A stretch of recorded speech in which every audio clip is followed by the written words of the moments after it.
Perjalanan saya dimulai dari kota Bau-Bau menuju Raha dengan menggunakan kapal cepat.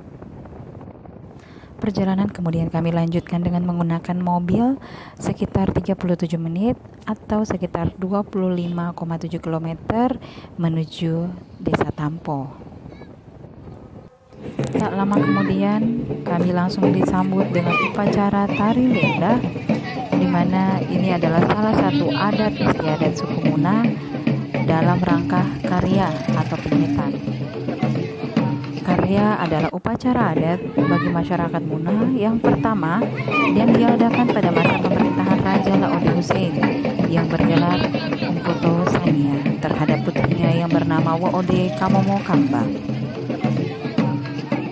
Menurut kaidah bahasa Muna, karya berasal dari kata kari yang artinya sikat atau pembersih dan atau penuh atau sesat, misalnya mengisi sebuah keranjang dengan suatu benda atau barang sampai penuh, sehingga dalam bahasa Muna disebut nokari.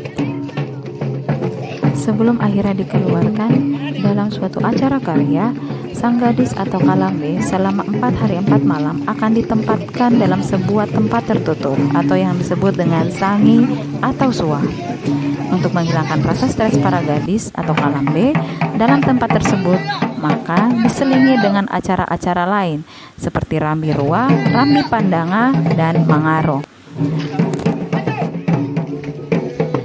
Disimbolkan bahwa jenis rambi atau pukul gong bersifat ajakan bagi setiap orang yang akan mendengarnya untuk hadir di tempat lokasi pelaksanaan upacara agar suasana senantiasa ramai dan semua orang ikut berkumpul. Kemudian ditetapkan secara adat untuk dilakukan demonstrasi rambi atau pukul gong. Pandanga adalah merupakan ciri khas yang dapat memberi isyarat kepada semua orang yang menyaksikan upacara tersebut sebagai suasana kekerabatan, sehingga walaupun orang jauh datang beramai-ramai di tempat itu. Proses ini dilakukan dengan harapan bahwa seorang wanita ketika telah diisyarati dengan secara ritual karya, maka diharapkan lengkaplah proses pembersihan diri secara hakiki. Upacara ritual karya menjadi kewajiban bagi setiap orang tua yang memiliki anak perempuan. Karena itu, proses pembersihan diri melalui ritual karya menjadi tanggung jawab orang tua. Dalam kaitannya dengan konsepsi keagamaan bahwa karya merupakan proses yang berkepanjangan dan diawali dengan kanghilo, sunat, katobah, pengislaman, sehingga sampai pelaksanaan upacara karya.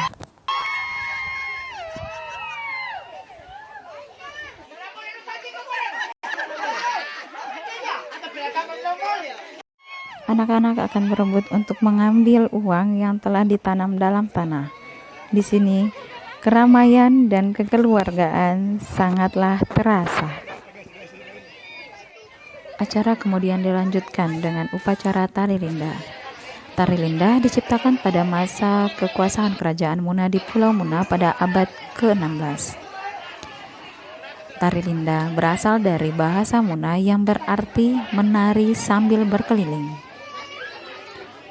Penamaan ini didasari oleh gerakan para penari yang berkeliling seperti burung yang terbang, berkeliling dengan sayap yang indah.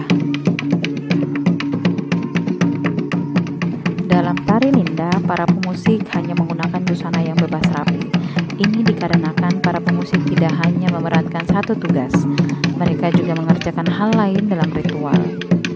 Pakaian adat Muna hanya akan dikenakan apabila dalam ritual dihadiri oleh para tamu terhormat sehingga terlihat lebih sopan. Tari linda juga berguna sebagai penyatu norma, etika, sopan santun, dan tata krama dalam pergaulan. Gerakan tari linda seperti mengepakkan sayap dan mengayun-ayunkan sapu tangan memiliki makna kebebasan dan bertanggung jawab dari orang tua sebagai perempuan yang telah mencapai masa remaja dalam lingkungan